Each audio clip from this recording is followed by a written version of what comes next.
middle-aged white Americans. Last week, economics correspondent Paul Salmon examined the role prescription painkillers and alcohol may play in the trend. Tonight, he explores how the economy and the job market may be involved. It's part of our weekly series, Making Sense, which airs Thursdays. The Hardys in Maysville, Kentucky, a popular hangout for the senior set. Martin Sauer used to work for the sheriff's department, where he says he saw his share of Saturday night drunks, but nothing like the current opioid drug epidemic. People get hooked on it and can't get off of it or don't want to.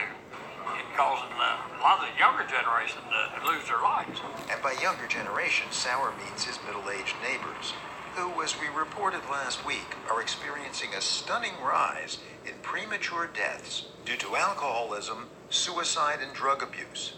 But why? The health crisis here is particularly among the white working class, or white people with a high school and no more. For those people, the economy's been very hard for a very long time. Predictably, Angus Deaton and Ann Case, economists who have documented the dramatic decrease in life expectancy, say an obvious place to look for a cause is the economy. Alright, first and foremost, I'd like to give all praises to Yahweh, Bahashem, Yahweh Shah, Bahashem, Raquah Chodash. Double honors to the elders, apostles, great millstone. Salutation to the brothers pushing the truth on the four corners of the earth. And I get right on my title, America's Fallen, part 2. This is the second half, man. These devils can't sustain a downfall, man. Alright? These wicked people are hideous, man. They're ridiculous, man. Alright? A small loss, and they taking their damn lives. You know, these devils lose their job, they kill themselves, man. They get on drugs. So we are accustomed to poverty and being have-nots, man. And this ain't even our damn kingdom. Alright? It goes to show, man, that the downfall of America is the same downfall of these damn Edomites. These devils, they got to go right along with Babylon, alright? I'm going to proceed with this video. Used to be with a high school degree, you could get a job that actually could provide for your family. Yeah. And the disappearance of those may lead people to feel a lot more stressed. Indeed, in the period covered by their study, 1999 to 2014, inflation-adjusted income for households headed by a high school graduate fell by 19%. Well away from the ivory tower, on the ground in Maysville, Wayne Pendleton has lived the change. Maysville, when we moved here, was a pretty well flourishing little town right here. But we've lived here, 17 years, and we just name the stuff that's left here. You can't take a job away from a guy 55 years old and expect him to start all over again. Even at my age, it's depressing if you're not trying to do something. Despite 4 heart attacks, Sherman Saunders still wants to work. That's not somebody else's responsibility. Take care of the family. It's supposed to be yours. Get out and go to work and do that yourself. Most of the men aren't working. Marcy Connor, a nurse specializing in substance abuse, has a close-up view of the downward spiral. All of a sudden, you lose your job. So here's a male with no identity. He's not working. He's supposed to be a provider for his family. He can't even do that. So that low self-worth, along with that hopelessness feeling, we start seeing tremendous depression. So how do you relieve depression?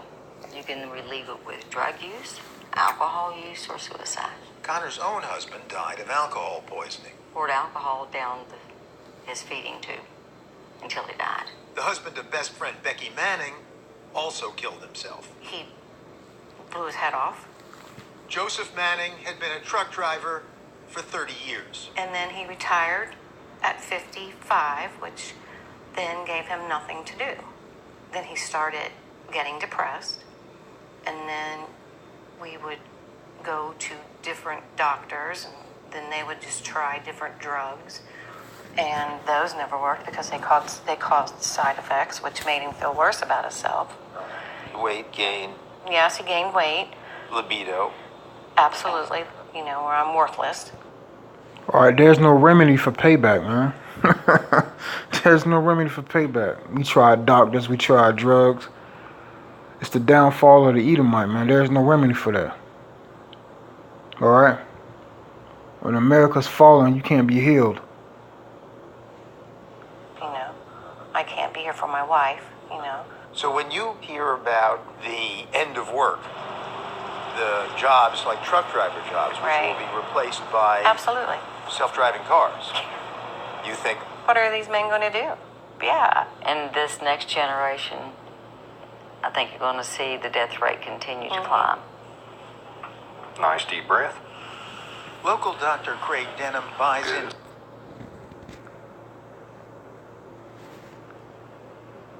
the economic hypothesis. Economics is a major component. Job availability is a major component. So, case closed. Economics explains the epidemic of suicide and overdose deaths ravaging America's white working class. Not so fast, say case indeed. Because Europeans have suffered too in this, the jobs leaving the country. But we don't see them killing themselves. Yeah, Spain suffered. The unemployment rate went from 5% to like 25%, and the health improved. And what about working class black Americans? African Americans' rates of deaths from suicide, drug overdose, and alcohol have been flat. They have not risen. They have been flat. They have not risen. All right? Because we the have-nots. All right? We ought to live in our sorrow, not our happiness, man. This place is not our rest. So when this place fall, we won't fall along with it, man. If we're not attached to this place, man. It's not as if stress is something new to the black American population. We've been dealing with stress for quite a long time. Economist Derek Hamilton. The impact of stress is not new, so that's why you're probably not seeing an uptick in the way it is for whites. We're used to struggle. God, you hear Jake? We used to struggle, and he laughing. All right, this is what this is about, man. For the end is Esau, and the beginning is Jacob, man. All right. He's laughing because he knows, man. We used to stress. All right, and the kingdom is at hand. And the Lord gets back, we're going to be laughing for a long time. Unfortunately. And also there's this argument on the other side that, whites have been ahead for so long that when they see the world coming apart, even though they're still doing much better than blacks, then they see equalization as oppression. You hear this damn devil? When they see their world coming apart, even though they're doing better than blacks. This damn devil, man, is exactly, man. Babylon's falling. All right, the kingdom is coming apart, man. And they can't take it, man. They can't take a small amount of stress. These devils, a small amount of stress, like you. These devils are weak, man. The group that they studied is one that has, by almost every concrete measure, been falling behind in recent decades. Economist Bob Frank has devoted much of his career to the study of inequality. Life is graded on the curve.